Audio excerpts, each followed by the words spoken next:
Hey guys, want to bring you another YouTube video. So if you saw my last video, well, two videos ago, um, I did go end up going to WrestleMania with my son. It was a great time. We went to day two, but just want to recap and because of the different things I've seen on the internet, how they're like, well, this Vegas crowd was weird. It wasn't active. It wasn't loud. Well, I was there. I would say I was probably one of the few that's a local, and most of the people I saw or met was from Europe or Australia, different parts of the world, which is neat and unique. So, where I've seen different people complain about the crowd, how they cheered or booed different wrestlers, did not make sense because this is not your typical crowd. They're WrestleMania, I believe, is going to have people travel all around the world. So that's the thing that you can't criticize. Oh, this is a Vegas crowd, so we should never have WrestleMania here in Vegas. I think it will definitely sold out if the prices were lower. And I want to touch on that because The Rock did an interview with Pat McAfee. And so I think it will tie to this because then it will explain what happened or what we did not get to see. So, spoiler if you haven't seen it, but I'll kind of explain what I saw or heard when we were there. That triple threat women's title shot match, that was great. I think it almost stole the show, especially as a opener. That was really great match as a triple threat. Io Sky winning. Honestly, yes, I did hear Bianca Belair getting booed, but in my section area, it just seemed like, um, again, maybe it's because it's the stadium. You could hear at one point or the other, all three got cheers, in my opinion, but they really got behind Io Sky. So honestly, I was happy with any of the three because they put on performance. So.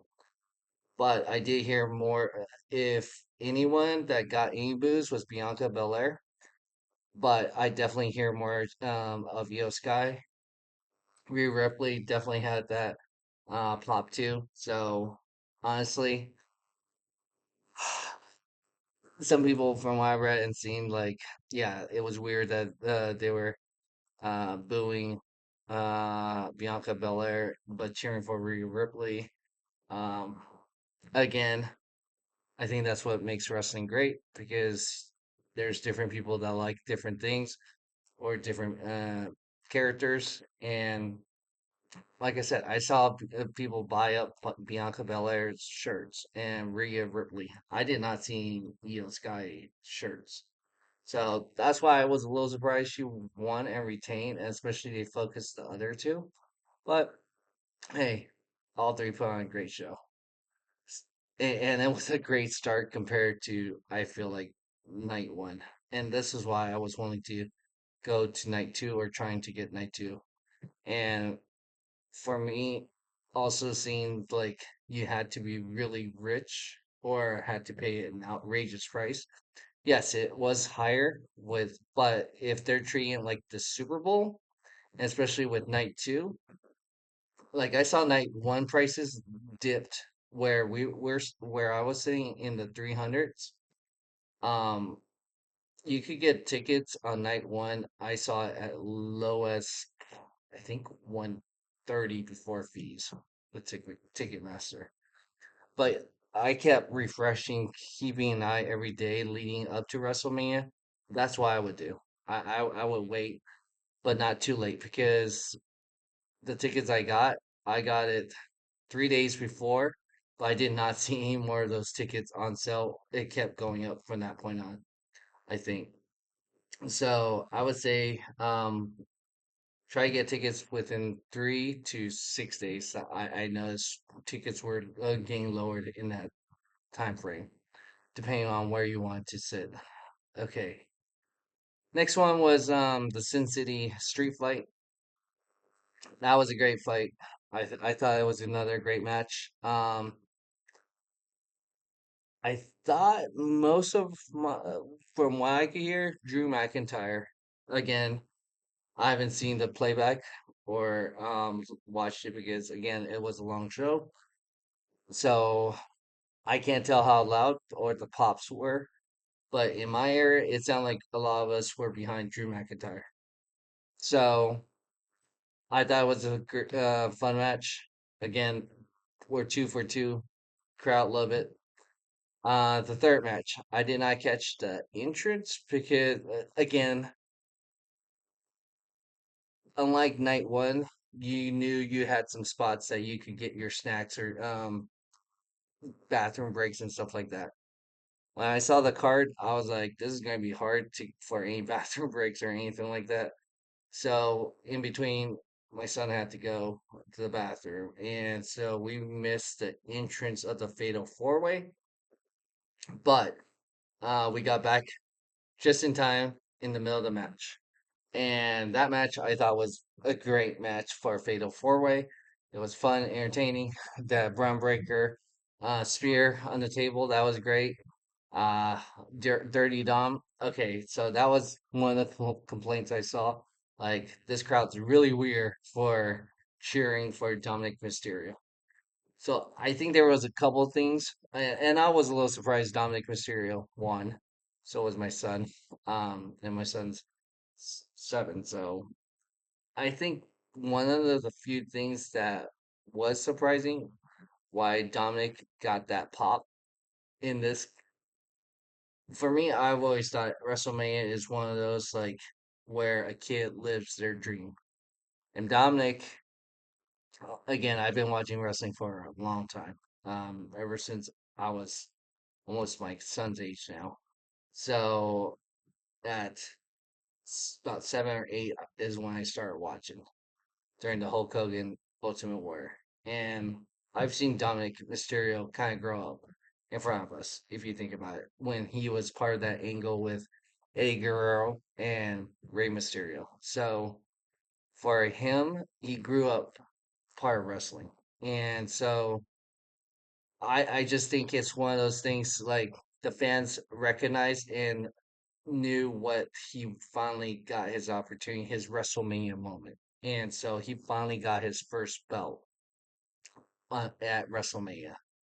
Obviously, yes, he is a heel, but things could always change. Maybe he'll be a babyface now because the crowd got behind him.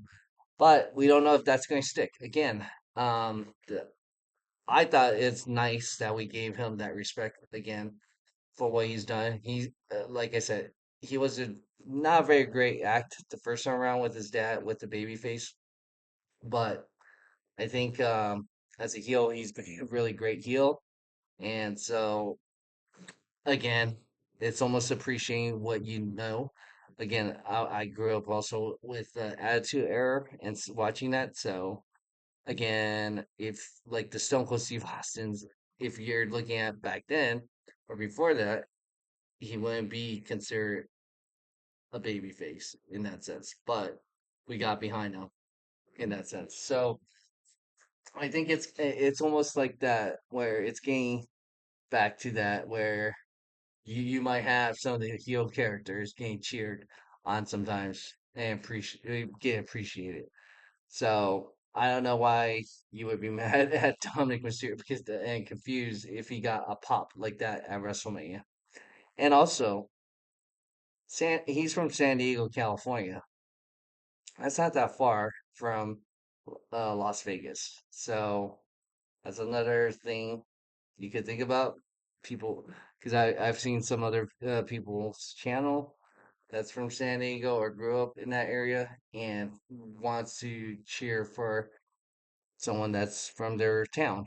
And just like we're building up Randy Orton versus John Cena, and the next pay per view is going to be in Randy Orton's hometown, St. Louis. So you know they're going to get behind Orton.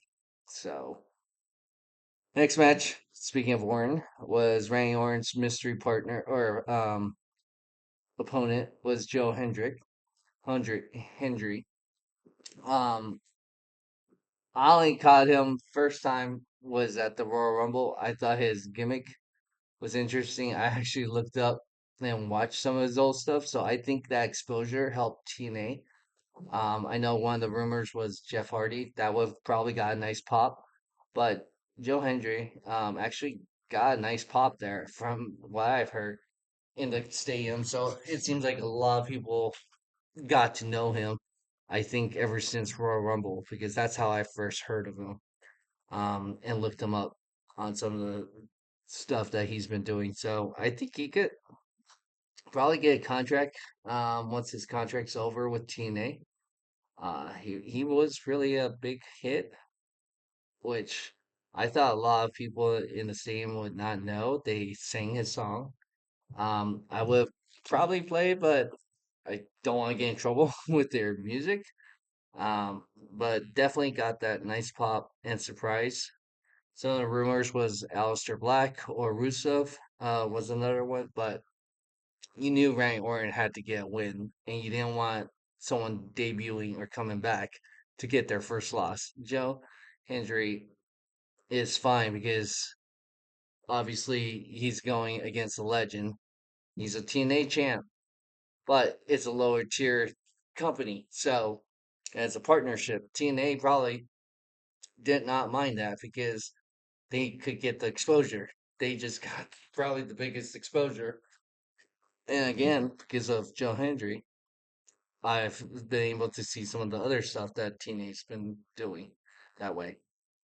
Okay, so that's again a big pop. I think he's going to be a pretty big hit. And also, they were selling some of his actually first WrestleMania shirt there, so I thought it was kind of interesting. The Logan Paul and AJ Styles. So that was another one because my son and I wanted to use the bathroom one more time before the main event. We knew there was two matches coming left. The women's tag team and the John Cena versus Rhodes. And so we're like, all right, we're going to check out the entrance, see if there's anything cool or unique. The Logan Paul entrance was really hard to tell what's so special or unique, but I did watch it on television afterwards, and I thought it was kind of neat and interesting and different with the drone. So I'll give it a go, and my son thought it was kind of neat that way. Um, and I know we came back again, middle of the match before the lines for WrestleMania and maybe all wrestling events because I haven't gone for a while. Last time was Royal Rumble. I can't remember what year, but that was with Batista and John Cena winning the Royal Rumble, where they both fell at the same time. So it's been a long time, and this has been a bucket list on mine to go WrestleMania. And again, I'm glad I was able to get tickets reasonable enough to go with my son. And luckily, we came back in the middle of the match because, like I said, these lines for the men's bathroom were outrageous and long. So, luckily, I was able to catch the ending of that. Then transition to Laura Van Carey and the surprise guest, Becky Lynch. I did hear that was one of the potentials. That had a huge pop with Becky Lynch coming back. So, that was another thing people were kind of mixed on. Again, I don't know why, because I mean, Becky, I guess some people compare Becky and Charlotte the same, but I don't mind Charlotte and Becky because I think they're great talent. And whether they're heel or babyface, they're still great wrestlers, I think. And can pull off what they're like what some of the men are able to pull off. So I think Liv Morgan, she's been really great and entertaining. Raquel probably should have took the pin, I think, in that sense. But hey, uh, and then to lose the belt, that to the surprise guest. But hey, they dropped the belt on Raw the next day. All right, the next thing was Stone Cold Steve Austin. He got a huge pop when he came out. I do have a video of him hitting uh that barricade. Especially, I was like, oh man, he hit that barricade in that ATV. He had to walk up the ramp by himself without the ATV. That's a long walk. So we'll see if that lady does end up suing WWE. Don't know what that is, where the status is right now, but yeah, I did see it and I was like, oh, that's pretty bad. But it was fun interaction where he gave the count. I thought it was a better interaction than day one again with Shawn Michaels. Um, but yeah, I thought when he came out, I was like, oh, they're probably not going to use him for the main event. That's that because he already did his thing. There's no way he's probably going to come out again. And that's a long walk, especially you don't have the ATV. And the other thing I did not know until going back because I was like, heard his music. He doesn't come out right away. Apparently, he missed a ramp to come down for WrestleMania. I guess he shot past the ATV with the ramp. Look it up, but yeah, I don't think it was a great night for Stone Cold. All right, so let's talk about the Cody Rhodes and John Cena. All right, I think everybody had a huge suspicion that Cena was going to win. That again, I think was one of the reasons why I was like, all right, I want to be there as part of his part of history. Another reason why I think a lot of people were complaining, why was a lot of people cheering for John Cena when he's a heel? Again, this is a mixed crowd. I did see hear Cody Rhodes. It's I would say more the younger crowd that was cheering for Cody. That is probably like like I said, my son was definitely hardcore Cody Rhodes. Um, but I prepared him because what could happen is sometimes you could tell which direction things could be going, especially if they're going to try to sell merchandise and it's his last year, it's his last run. Let him break the record for Ric Flair. Why not have again that WrestleMania moment? So I was like, all right, I'll embrace it because sometimes you're going to want the babyface make that run, just like how Cody Rhodes chased for the belt against Roman Reigns. It was great entertainment. That run made sense, and the fans were getting behind him. Like I said, now that I saw Cena get his 17th, I'm interested to see who's going to take it back from him before he leaves, or is he really going to retire with that belt? Like he claims he's going to try because he already started his countdown. So I'm suspecting it should be Cody. I'm hoping it's Cody at this point, at the end. Um, and I'm interested to see if it's close to West Coast. I might be interested to try to go uh John Cena's last match or whatever he's up to, if it's reasonable. Again, I think it's going to be crazy because I think John Cena's a cash cow right now. Um, And like I said, I think they're trying to move merchandise. That's why I think Jay Uso was going to be champ in that sense. But the issue here was how things turned out. So let's go. I got a short clip ready of the first part.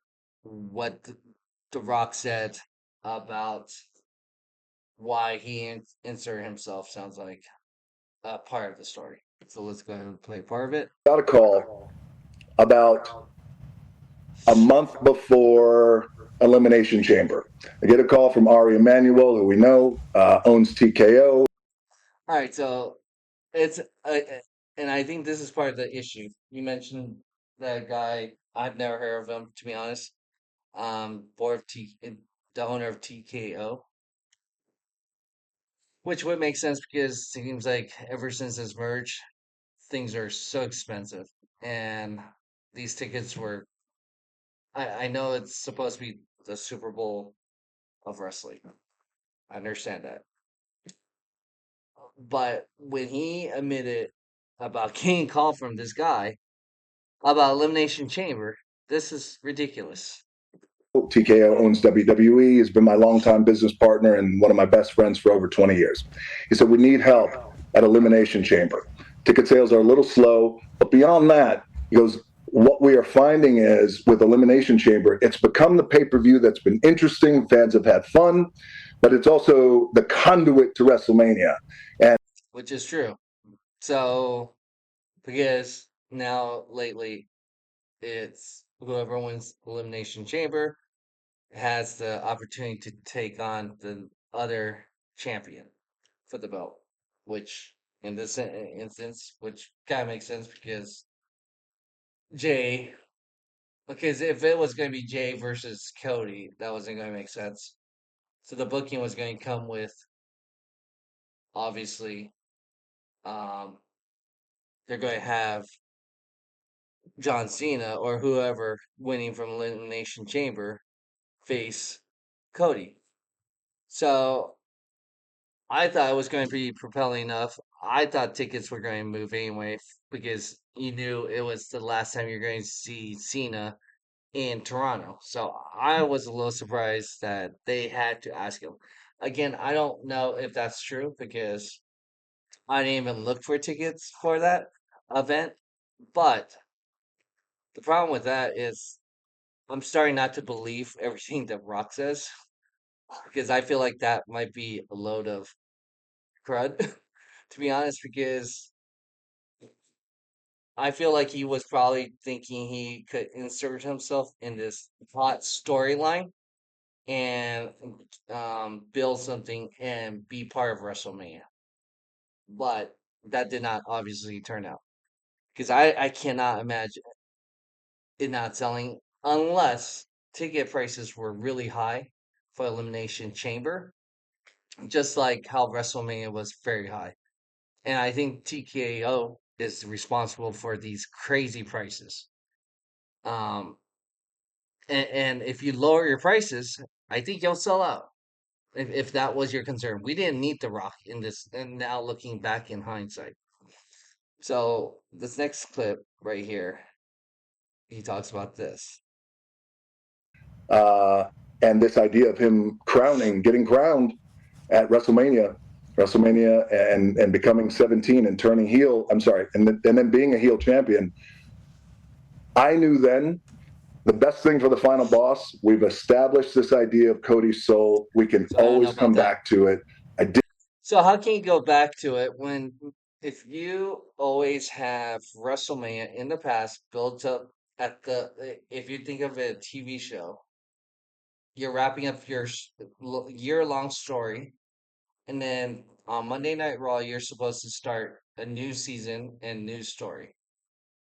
So how do you go back to that? Like that's what made WrestleMania 40 great because of the build-up and the storytelling and how things moved along with the story. So that did not make sense what he's saying. Did feel, and I made the call. I And he said he made the call. So it sounds like you made the call to insert, maybe potentially insert yourself for Elimination Chamber. It could have been the greatest heel turn, but you ruined it. So again, I don't know if I believe him totally in this interview. And if you haven't seen um the WrestleMania 9 documentary, you have to check it out because that is pretty bad.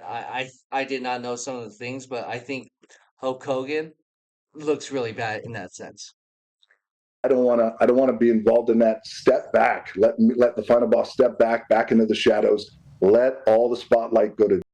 So that was one of the things I saw and heard that maybe John Cena want maybe that spotlight so that The Rock was not going to overshadow him because obviously he's bigger than John Cena in Hollywood and as a character and stuff like that. Again, I don't know if I believe him, but if that's the case, and you want John Cena to have that spotlight, there's a couple things I want to show. So here is a WrestleMania cup, souvenir cup.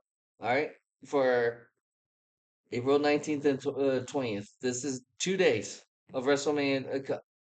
All right, let's go through. So Nia Jax was not in it. AJ Styles was. Chad Gable, we all know he is Grande Americano. Raquel Rodriguez, Solo Sikoa. So there's two. Uh, there's third. I can't see who that might be. I don't think she was in it. So there's three. Naomi was in it. Braun Breaker, Logan Paul, Jay Cargill. Bailey was written off at the last minute. So that's four. I'll say three because she was going to be in it. She was leading up to it. Sami Zayn, four, was not in it. Five, The Rock. So everyone else, if you look on here, was in the card in WrestleMania. Kevin Owens was originally in it, but got hurt.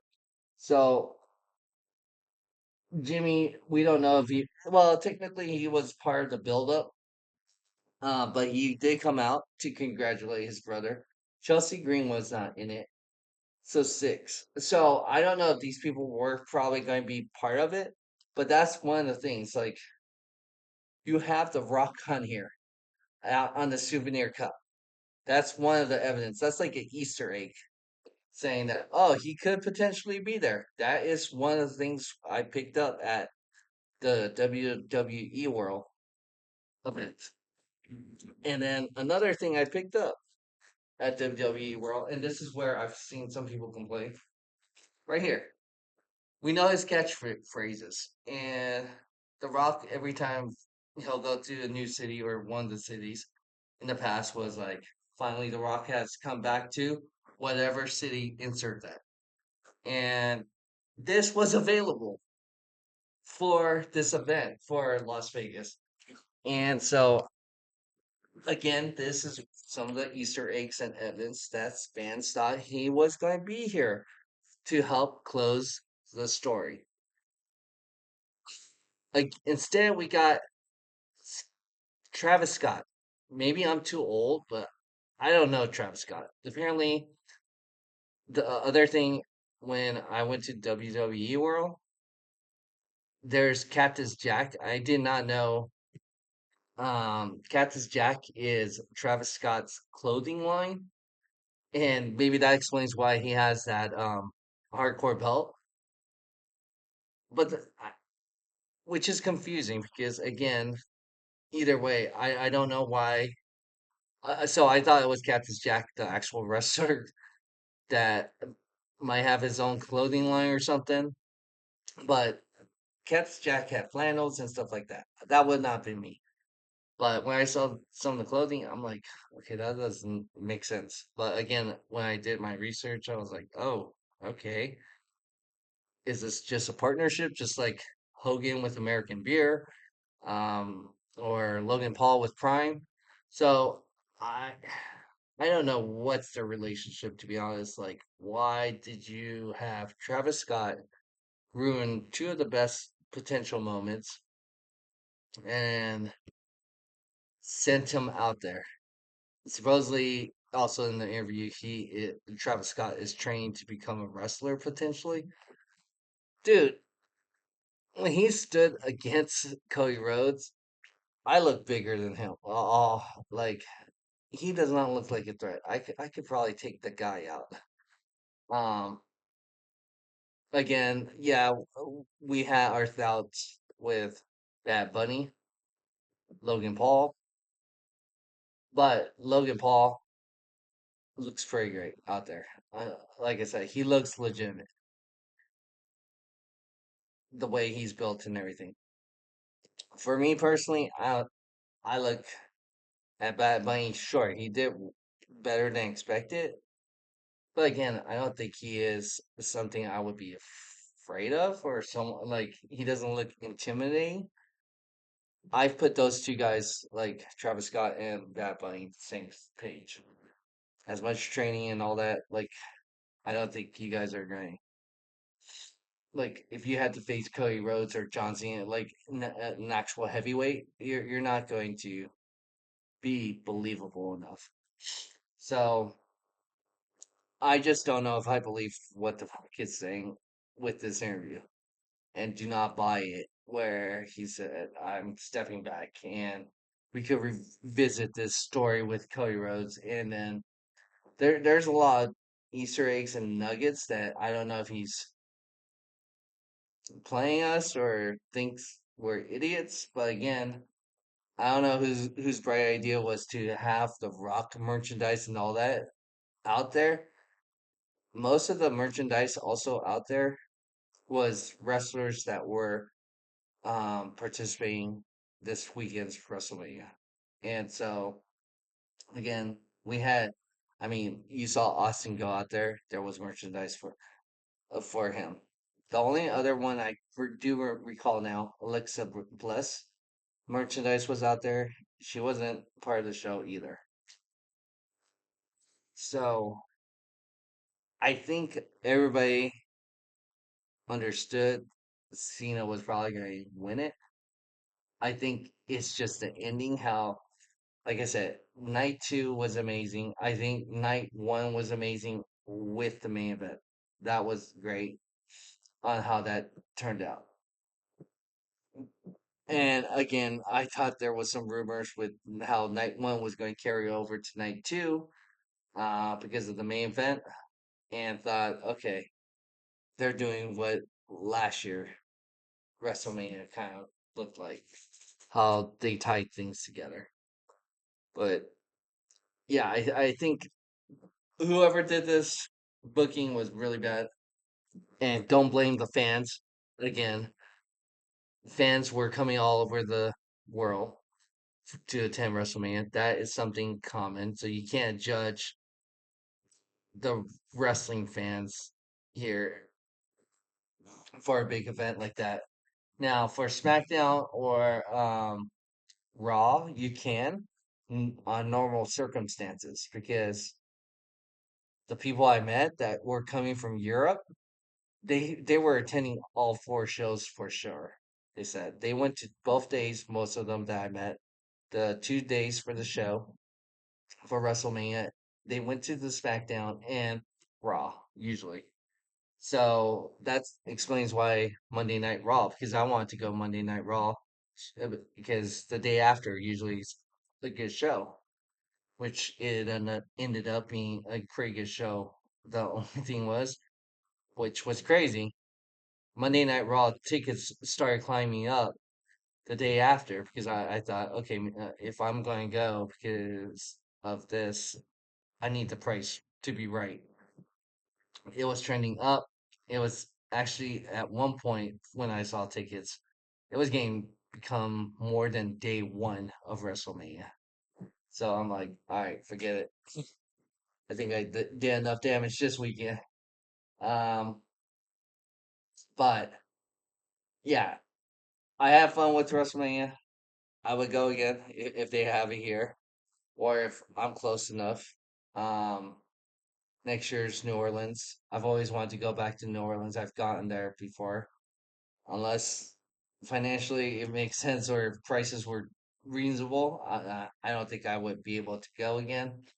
Uh, the way prices are, like I said, based on having to wait so close to the show, you want to be within driving distance. I would say, to go. Especially with hotels and everything. When you add everything, it adds up. But another great thing, my son loved it. Got that great father son bond. Lots of memories. They'll probably remember that he got to see history with John Cena and Dominic Mysterio. It was, I think they said he's the third father and son to ever win any belt combo. So that's cool. He got to see great triple threat with the woman. Um, he Surprisingly, he likes watching Logan Paul wrestle, so he got to see him. Got to see the first street fight. So that was cool. Like I said, day two was great. leading up to it, again, I guess because we were expecting The Rock and because he came out with Travis Scott, especially when we heard the Travis Scott song. And that was another thing that people were criticizing us was that we were cheering or expecting The Rock. Like there was a huge pop. I heard that, but we thought The Rock was going to be coming out same time or right after Travis Scott came out. So that was a huge letdown, especially with that great ending last year where it was the bloodline rules and you had Roman Reigns get help and then Cody Rhodes got help from different people. We were kind of expecting that type of help. Like, dude, Cody Rhodes, the people that helped you last year, you got nobody to help you anymore. So that didn't make sense. So that was a little frustrating in that sense. And then that's the other thing. It ended almost like 30 minutes earlier than night one. And I think that, like, I was like, okay, a lot of us stuck around thinking, well, maybe The Rock will come out after he gets, like, after John Cena gets the belt, or something will happen. Some of us stuck around maybe 5, 10 minutes until John Cena went to the back, up to the stage. So yeah, I know the stand was really disappointed on how it ended. I could tell you that. Um, but a decent amount. I don't know if it was on television or anything, but a lot of us said thank you, Cena, for that. Out of respect, I would say, and I'm pretty sure if it didn't show, it seemed like The Rock wanted to break, or sorry, Cena wanted to break character and thank the fans, but obviously he's doing his heel turn. And if you haven't seen his interview with Pat McAfee on Monday, go ahead and watch that. But he said he's going to address it after all this is done after December. So, hey, I hope he keeps his word. With Cena, he kept his promise. It sounds like he's trying to ruin wrestling. Um, I mean, it was kind of dark. There was nothing colorful, no special presentation with Cena entrance or anything. Which, if that's what he wants for his last run for WrestleMania, I understand that this is what he wants, and the guy deserves it because he's been with the company for 20 plus years. Um, and he's never played heel. If this is how he thinks a heel character should be played, more power to him. Hopefully, we get to see, or a lot of people get to see how this turns out. But you can't blame the fans. I'm telling you that right now. Not everybody here is from the local. Again, I would say we'll see how everything shakes out in a couple weeks as they tour to different cities for these different characters. If Dominic is going to get booed again, that's fine. Again, I my mindset. I think most people in the past, the way they show WrestleMania is your WrestleMania moment, especially if you're a kid and that was your lifelong dream, then that's what you want. So I think that's where you, as fans, you kind of appreciate that if you know the backstory of some of these characters. So let me know if you agree, disagree. Go ahead. I know it's kind of long video, but hopefully you stuck through it. Because I know a lot of us have these thoughts, um, or want answers, hear about the rumors, what's going on. But this is my take. Go ahead, hit that like button and subscribe to our channel if you haven't done so. Comment below of what you thought. Were you at the show? Would you go to another WrestleMania? Have you gone to a WrestleMania before? But thanks again, and together we could build better tomorrow. Thanks again.